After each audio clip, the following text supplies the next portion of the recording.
So what? You were cheated on. It's been forever. Just get over it. I can't tell you how many times I've heard that, and I can't tell you how many times I have actually sat down to try and film this video, and then I just gave up and walked away because I said too many things I didn't want to say, or I didn't say enough, or I feel like I didn't say it in the right way. So here we are again.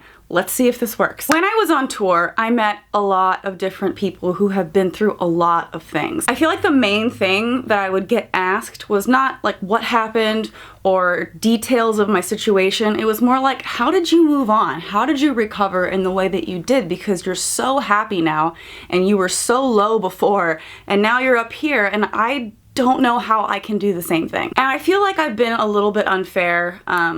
You know, it's not like I'm lying, it's just that sometimes it's difficult to share every struggle in your life. It's embarrassing, and it's difficult to talk about because sometimes publicly acknowledging something means you have to yourself acknowledge it and own it, which is not something people often want to do. But I'm finally at that point, so I'm going to make this video, and I'm just going to be honest about a lot of things because people have seen all of the beautiful things in my life. They've seen how I've gone from that low point to this high point, but you haven't seen the struggles in between or the struggles that I'm still dealing with. I wish it were, but it's not like you just go through something like that and then all of a sudden the clouds separate and the sunshine appears and the birds are singing and things are great. No, sometimes shit's hard. So I'm gonna talk to you about some of the things that I personally struggled with on my journey and continue to struggle with some of these things even today. But before I get into that, I do want to tell you that this video is sponsored by 1 Point Rewards. This is actually really special to me right now because it's a company that my friend Jax works with, and their goal is basically to bring positivity to the internet. And right now, with all that's going on in the world, we're all stuck in quarantine, we're all a little sad, I feel like, so something that can bring happiness and positivity to the internet is an amazing thing. And right now, since so many places are struggling in their businesses during quarantine, this app is more important than ever, and let me tell you why. 1 Point Rewards is about saying something positive online about a business, a company, or even like someone like me. You can say something positive online and you're rewarded with 1 point. So if you go into the App Store and you search for 1 Point Rewards, it's the little orange icon with the white dot in the middle. It looks like this. Once you have it, you can sign up with either your email or your Facebook page, and then you can connect it to Twitter and Instagram. So if you positively mention a business or company on Instagram, Facebook, or Twitter, you can get a point. So here's an example. My friend Jax went on Facebook, said something nice about me. Thank you, Jax. Logged into 1 Point Rewards, redeemed her points, and then can click on my points to see how many you have accumulated. And here's an exciting thing. I am doing many different giveaways. If you've been on my live streams, congratulations to the people that have won merch bundles on my live streams, but you can still win. And the way you do that is by accumulating 50 points. So you get a point anytime you positively mention a business or company online. You also get 5 points for any time you refer a friend. If we can get 15,000 people on this app, which is why recommending it to your friends is so important, they are going to fly somebody, obviously after the quarantine is over, they're gonna fly somebody to Los Angeles to have lunch with me and David. We're gonna hang out with you. It's gonna be so much fun. So I'm really hoping we can do this because it'd be sweet to have you guys flown out here and to have them buy our lunch. Come on, let's do it. So if anything, please download the app for that because it gives me something to look forward to because I need it right now. I've been stuck inside too long. Also, I would like to add the first person that accumulates 10,000 points will be given a gift of $1,000. If you do win that, you can always spend it at ffvmerch.com. Shameless self-promotion. And this video is kind of a bummer, so I'm glad I got to start with something kind of nice because now we're gonna get into the shit. So I wrote down a quote earlier that I really liked and I just want to read it to you. It says, "Resentment and anger weigh more than all the cement in the world." And I feel that. When you go through being in a relationship where you get cheated on or some kind of trauma, it's hard to not become a jaded person that just is avoidant of love, that's just angry all of the time. I was really scared that that was gonna be me. I felt that way for a long time, and honestly I thought I'm never gonna find anybody that even slightly interests me. I was so bitter, and then I found David, so I don't know how I lucked out, but I did. But I struggled then, and I still struggle now sometimes with bitterness and anger and just frustration with the world that I think has just intensified exponentially because of the negative experiences I've had. So honestly, in the past few years, I've done quite a bit of research into the psychology of a person that goes through getting cheated on because I've been through it several times. And I know that the last one was the most public, but there have been other situations in my life that were really hard. And you know, as much as you can move on from a person and not miss the person anymore, you don't necessarily always move on quickly from the lasting effects that going through that can have on you.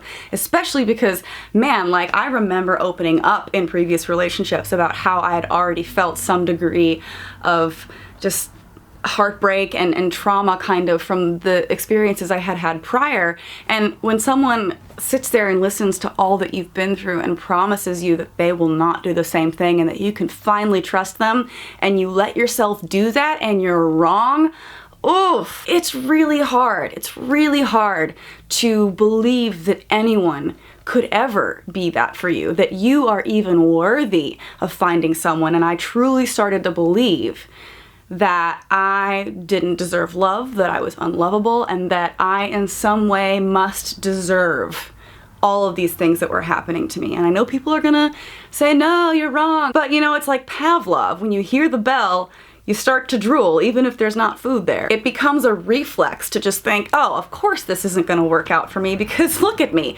I'm terrible, I'm worthless, I'm nothing, I'm unattractive, I'm unlovable. Like, why would anybody be faithful to me? I'm just that awful. And even though logic might tell you, oh, of course, you know, everybody deserves love, emotion and logic are definitely not the same. And even though you might know you deserve love, and I know I deserve respect, and I deserve a man that will treat me right, your brain is like, yeah, but do you? And that self-worth and self-confidence is really hard to gain back. And even when you think you got it, sometimes there are moments where even I am still like, why do I have someone as good as David in my life? Doesn't he know? Doesn't he know that I'm unworthy? And I'm working on that. I really am. I'm making an effort to not think that way, to not always put myself down. You know, even like if you look back at some of the podcasts we've done before, there have been moments where I just repeatedly say, I don't deserve him, I don't deserve him, I don't deserve him. And I know I might be saying it in kind of like a joking way, but there's a part of me that feels like I am totally unworthy, and like, how could someone as amazing and loving and kind and talented and sexy as him how could they possibly want to stay with me forever? How could that be? And as good as he is, that problem that I have has been difficult, especially towards the beginning of the relationship. I would have moments of, it may have appeared as mistrust, but it wasn't mistrust, because honestly, I can't imagine him ever doing anything to hurt me. He's honestly like one of the most amazing people I've ever met. But there are still moments where negative thoughts would cross my mind because of my own self-worth. And it wasn't because you're a bad person, it's because I'm not a deserving person. And it takes time, and it takes a person, let me tell you, if you're dating somebody that has been through even a fraction of what I've been through, they're gonna have some difficult moments that you're gonna have to push through. If you really love somebody, you know, you want the best for them, you know, it might be difficult to have to deal with all the baggage but everybody has baggage, let's just say that. But it might be difficult, and you know, you have to find somebody who is patient and loving and kind and willing to work with you through anything. So even though people do see the positive things online, I just want you to know that I have a lot of different things that have been obstacles for me, and some of them still are. And in all of my research into the psychology of this to try to understand myself, I did find a lot of things that I kind of want to go through with you now to see if maybe they can help you in some way. I was watching a video by Jordan Peterson. I know some people are not fans of Jordan Peterson, but his videos on psychology can be very insightful. So I was watching one that he did on people who have been betrayed by a partner, and I will leave a link to that in the description below. But in that, he kept reiterating that you don't know where you've been, and I resonated with that, because when you build memories with someone and then find out that they were being something else all along, every positive memory that you have is now negative, right? Because it's all tainted, all of it feels like a lie. So it just generates this sense of confusion in your brain because you thought you knew somebody, right? You thought you were in a relationship, but you really weren't. You thought you knew somebody that you were with, but you really didn't. You thought because you understood that person that you understood a degree of like what men were like. Clearly, you didn't. You thought you could trust someone and you couldn't, so you must be just this gullible, stupid person. I'm an idiot, right? And now I look back on it and it's really sad. It's really sad that, you know, I wasn't just more trying to stand up for myself. My first thing was just like, I'm so dumb. But that's what a lot of people do. A lot of people, whenever, you know, you go through something like that, and these, you know, are conversations I've had with many people, they turn it around on them. They take all the responsibility on themselves. And even though they might be mad at the other person, in their head, it really does all boil down to them just not being good enough. You know, you think you're with one person, but when that person is with multiple other people, then you're kind of not just with one person. And that's such a violation of your body, which is another reason why I'm just so disgusted with people who are unfaithful, because you don't know what you're doing. You don't know how you're ruining a person's health mentally and physically, and that shit is dangerous, and it's just so wrong. This shit messes with you. But the problem with the not knowing where you've been and everything that goes along with that is that it teaches you that every experience you had, or possibly every experience you will have, is a lie.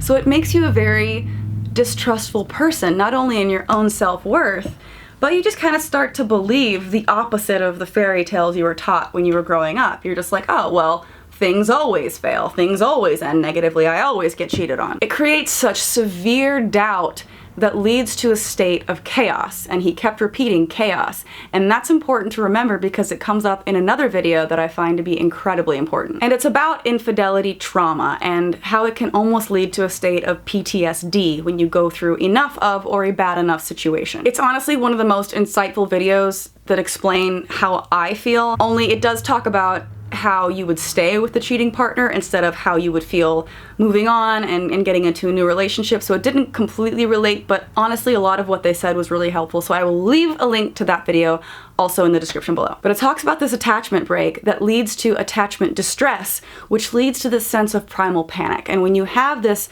primal panic, which is part of being human, it's where the amygdala fires off, you get a rush of adrenaline, and adrenaline leads to fight or flight. So you can experience things, whether they're real or perceived. If you think that there's a threat or you're imagining that there's a threat, it's irrelevant. You feel that primal panic, you get adrenaline, you want to fight that person or you want to run away, which is a problem because then you start picking petty fights over things that don't matter, or you convince yourself for even a brief moment that, oh my god, maybe I shouldn't be in this relationship. Maybe I shouldn't be in relationships. Maybe I can't handle this type of thing. Maybe it's just not cut out for me. Maybe I just don't deserve love, which is not a healthy way to be. And you have these waves of emotion, and it's all really related to grief, because whenever you go through something like that, it can be like you're losing a person. So you do end up going through the stages of grief, which is just the human response to loss. You've got denial, you've got anger, you've got bargaining, and then of course depression, and then moments of acceptance. Sometimes you fully accept it, and sometimes you just repeat that cycle, which can get to be really confusing because sometimes even you don't understand why you're going through these phases in your head. Like, what's wrong with me? I don't get it. But it's just this ingrained fear in your brain that takes years to get rid of. So whether you're going through a recent breakup where you just lost someone and you're going through those phases of grief, or you're in a relationship that's good for you, but you have moments of thinking you might lose that person because of XYZ made up thing in your head, you still go through those same biological processes. And it is just that. It's a biological chemical process that it does have to be unlearned, and that's hard. And what I found interesting was she said in this video that you have these waves of emotion that can be very confusing, and sometimes you yourself won't even understand it, and that leads to just a state of mental chaos. And it's so true, and I feel that. So many times I have been into a state of panic or anxiety or stress or anger or sadness, and I didn't know why. It didn't make sense. But then, you know, through therapy and a lot of research and reading, I kind of realized that I was having a response to something that sent a signal to my brain that was interpreted as a threat. Whether it's real or perceived, my brain interpreted something as a threat. Whether it was some kind of trigger from something in the past or some kind of expectation of failure because of unworthiness, it doesn't matter. You still have that same process. And these are all responses built up for safety, right? It's evolution. But whenever you have these emotional responses and they're not warranted, you know, whenever you're feeling that in a situation because of previous experiences that don't apply to your current state, it's very confusing. And it does create that sense of chaos. So it does frustrate me whenever I get told by someone that I should just get over it. It's been X amount of time since this relationship, or X amount of time since that relationship, or X amount of time since this childhood thing went wrong. You know, it doesn't matter. It still shapes who you are, and you still have to deal with the long-lasting effects of what that did to your mental health. And that is something that I am dealing with a lot less frequently now. But, you know, I still have my moments. And what I have found really helpful was, I'm not trying to get all Ben Shapiro on you, but facts don't care about your feelings. Feelings are not facts. So even though you might feel something and that might be true to how you're feeling and your emotion is real and valid, just ride that wave before you decide that that feeling is the truth. Because sometimes when you come down and like you're back in reality, you can be like, oh, yeah, I was totally full of shit. And then before making any big decisions or saying any hurtful things or, you know, getting into a fight, you can kind of just chill out and walk away from that and be thankful that you didn't embarrass yourself. David never tried to fix me. He never tried to change who I was. He accepted that I've been through these things and is just calm and comforting, and I just feel safe, I feel relaxed, and I'm so thankful that someone was willing to work with me through that so that I could get to where I am now. But I'm telling you what, that man deserves a medal. He deserves the fucking trophy of future husband of the millennium. I know this video is a lot. I said a lot. I hope I didn't say the wrong thing anywhere, but I just wanted to be honest. I just wanted to be honest because I felt dirty almost with everybody telling me how beautifully I went from point A to point B, and I just didn't feel like that was honest, you know. And if someone has a struggle in their recovery in some way, you know, recovery from anything, let me just tell you, is never a pretty thing. It's never an easy thing and boop, I'm better. You know, it takes a long time. I don't want anybody that is struggling to get through these problems to feel like they shouldn't be, or that they're not going to ever get to a better place because it's a struggle. Look, she did it so easily. Why can't I? I must not be able to do it.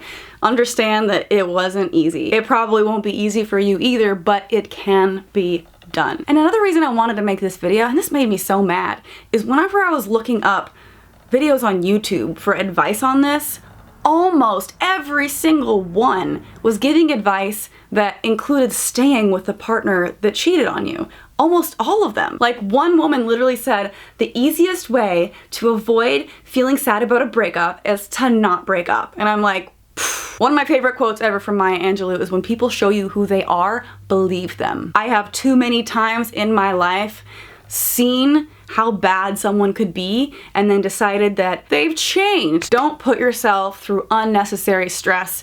Bring yourself to a mental place where you know you deserve better. And hopefully you can be like me and end up in a fucking amazing relationship with an amazing guy. And I almost said that I don't deserve. I'm not gonna say that. And you can leave behind all the pieces of shit that didn't treat you the way you deserve, that didn't respect you, and that are probably out there continuing to be shitheads to other people. I'm gonna drop my mic on that, and I'm gonna end this video. Make sure, like I said, if you wanna have like a sprinkle of positivity at the end of this, that you download 1 Point Rewards. It's really like a fun app to use, and I need to see more positivity online. Just say nice things about people, bring people up, and get that money. You might win something. You might win merch. You might win a flight out to see me, and you might win $1,000. So just download the app, use it, get to know it. It's a lot of fun. And thank you all for supporting me. I know this video was a lot, but you guys have been with me through a lot, and you've sent me positive messages, and that positivity online has been so helpful and impactful on me that hopefully using this app and spreading positivity elsewhere can be a good thing too. Another fun thing is that I've been on TikTok. I've been posting a lot of really ridiculous TikToks, like this one. Hey, it's Kristen and Bethany here with Girl Defined Ministries, and today's vlog is called Choosing to Take Modesty into Your Summer Swimwear. So when we chose to take modesty into the swim world, into the wet world, it was a pretty drastic. So if you want to follow me on there, that would be amazing. And if you want to check out my merch store, ffemerch.com, we got underwear, we got sweatshirts, t-shirts,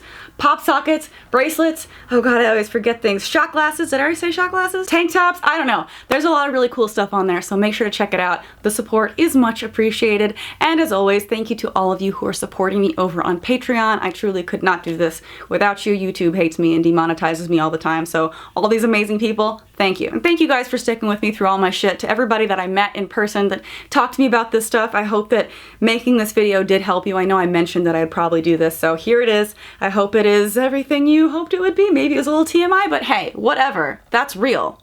Life is real sometimes, so stay safe, stay home, stay inside, happy quarantine, and try to stay positive if you can. I know it's hard, but you deserve it. You deserve to be happy, damn it. All right, thanks for watching, and I'll see you next time. Bye!